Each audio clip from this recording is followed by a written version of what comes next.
Halo Sobat Elemental, pada video kali ini admin akan membahas poster Boy Galaxy Gentar. Kalau begitu simak saja video berikut.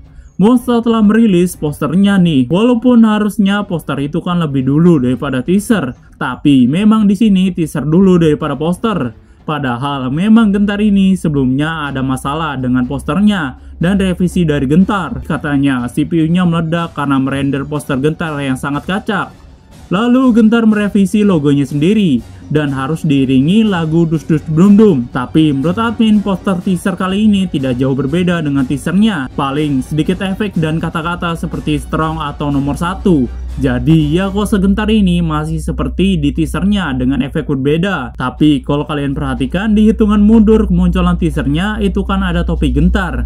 Nah disitu kan terlihat jelas logo barunya seperti apa. Namun memang tidak diperlihatkan seutuhnya di poster kali ini. Padahal kan biasanya poster dan teaser jauh berbeda. Tapi Gentar ini nggak jauh berbeda dengan yang ada di teaser. Jadi penasaran juga sebenarnya yang ada di hitung mundur wujud Gentarnya seperti apa. Mungkin saja poster ini akan berbeda dengan teaser posternya, mengingat Gentar adalah salah satu yang ada di teaser poster kali ini. Kalau art lainnya seperti Sorry atau Windara memang cuma poster berupa foto, jadi mungkin saja Gentar nanti akan memiliki poster lainnya. Lalu kita akan membahas makna dari poster tersebut, dimana kalau kita lihat sangat penuh warna sekali yang ada di poster kali ini, yang memang membentuk graffiti yang sudah muncul sebelumnya yang ada di teaser, dan juga terdapat efek glitch di dalamnya. Apakah efek 2D seperti itu memang bakal masuk animasinya?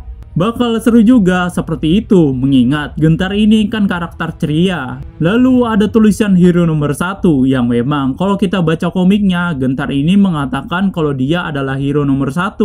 Tapi apakah yang dimaksud di sini adalah fusion yang paling terkuat daripada yang lainnya? Ya mungkin bisa jadi, karena ia juga bisa mengalahkan fusion terkuat yang ada di movie yaitu Supra. Yang memang admin pernah menjelaskan kalau Gentar ini bisa unggul daripada serangan, ketahanan, serta kecepatan yang sangat luar biasa. Kalau 1 lawan 1 juga memang Gentar ini jelas unggul. Gentar ini bakal hampa alias tidak berasa bagi dirinya. Jika Supra menembak dengan kekuatan penuhnya bakal menjadikan tenaga untuk Gentar, dan Supra bakal cuma menyia-nyiakan tenaganya jadi terkuras habis. Jadi Gentar malah terisi dayanya sampai penuh dengan tembakan super dahsyat Supra. Tapi balik lagi, ini kan fusion sama-sama Halilintar, jadi tidak bisa muncul bersamaan kecuali Halilintar ada 2 atau dibagi 2 baru bisa muncul secara bersamaan.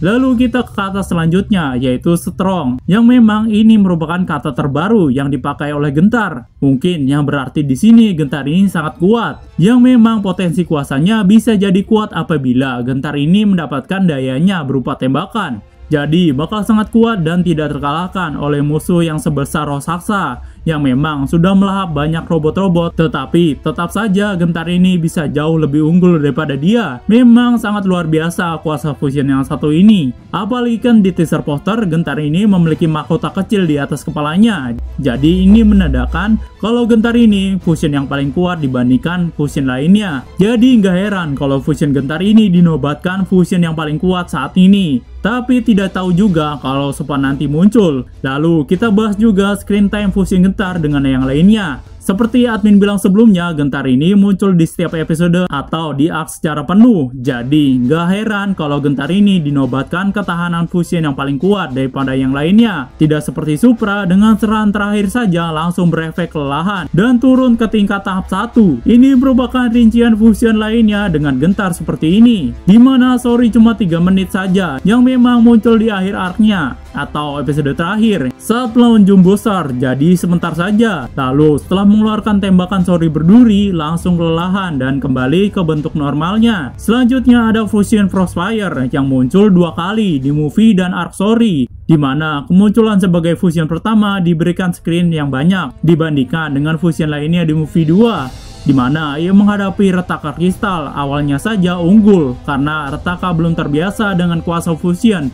jadi agak susah ditebak. Tapi ia hanya sebentar saja unggulnya sebelum Retaka ini bisa mengembalikan keadaan. Lalu di arc Sorry, Frostfire ini tampilannya berbeda dengan menggunakan baju chef untuk beradu masak dengan kuali membuat tom yang sakti. Di sini Boboiboy hanya memasak saja mengandalkan kedua elemental agar seimbang. tapi tidak terlalu lama juga karena waktunya terbatas dan sudah di ujung tanduk. Lalu selanjutnya ada Glacier. Kalau kita lihat memang fusion ini tuh munculnya cuma sebentar saja karena ia muncul untuk menghentikan bendungan dan menyedot kuasa elemental Retaka secara keseluruhan. Jadi fusion ini tuh cuma pilihan kedua saja, makanya cuma sebentar. Harusnya muncul di musim 2 kali ini, tapi Argulatan kan dijadikan movie, jadi beda penempatan. Padahal di Argulatan ia menghadapi kuasa elemental tahap 3 yaitu Voltra, di mana dipegang Kirana. Lanjut kita ke Supra, di mana di movie 2 ia muncul sebagai penutup sekaligus mengakhiri Retaka dengan tembakan super-supranya sampai terpental jauh ke angkasa. Setelah itu balik ke normal lagi karena kehabisan tenaga. Di Windara juga seperti itu, sangat cepat dalam pertarungan. Bedanya saat menembak ia hanya mengenai satu jenderal. Itu pun ia masih sehat di Argwindara, malah yang terkuat masih bertahan dan masih bisa melawan. Jadi agak sia-sia juga fusion Supra ini, cuma menambah kesulitan Boboiboy saja. Bahkan setelah menggunakan Supra, Boboiboy terpaksa menggunakan tahap satunya kembali setelah kehabisan tenaga. Jadi Boboiboy harus hemat tenaga, bahkan sampai harus menggunakan satu kuasa elemental tahap 1, yaitu angin. Lanjut kita ke tokoh utamanya yaitu Gentar. Kenapa sih Gentar ini bisa muncul sepanjang episodenya atau kata Monster selama 80 menit? Sebenarnya kalau kita hitung cuma 60 menit lebih atau di bawah 70 menit karena di episode 1 nanti muncul cuma di akhir episode saja, itu pun cuma sebentar. Dan kalau kita lihat rata-rata episode saja cuma 20 menit. Lalu kenapa Gentar ini bisa selama itu munculnya? Ya memang banyak alasan juga tentang hal itu. Yang pertama, Gentar ini hampa alias dari nol karena kekuatannya tidak terkuras sama sekali karena tidak ada kekuatannya. Dan juga ia kalau diserang musuh pastinya tidak ada efeknya sama sekali. Jadi mau menyerang hampa, mau bertahan juga hampa. Lalu yang kedua yaitu percaya diri, karena sifat Gentar ini teguh dengan kuasanya itu. Jadi ocehan kawan-kawannya saja menyuruh untuk mengganti kuasanya, tapi tidak dihiraukan. Gentar ini tetap percaya diri dengan kuasanya walaupun kawannya sendiri pesimis. Tapi Gentar ini tetap optimis. Jadi karena Gentar ini percaya proses hasilnya, tidak mengkhianati dirinya. Terbukti karena lama-lama Gentar ini berguna. Lalu yang ketiga yaitu kelebihan kuasanya, yang memang dengan ia menyerap tembakan, justru dengan itu Gentar itu makin jadi kuat. Jadikan daya tahannya tersendiri untuk Gentar ini lama di arc-nya. Dan jadi benar-benar hero nomor 1 di arc-nya kali ini. Jadi itulah beberapa faktor yang membuat ia lebih kuat daripada fusion lainnya. Seperti prinsip baterai yang kosong masih kuat ketahanannya walaupun tidak ada isinya, tapi jika diisi dayanya makin semakin kuat kuasanya. Jadi itu tadi mengenai pembahasan poster Gentar kali ini. Jumpa lagi di video selanjutnya. Goodbye.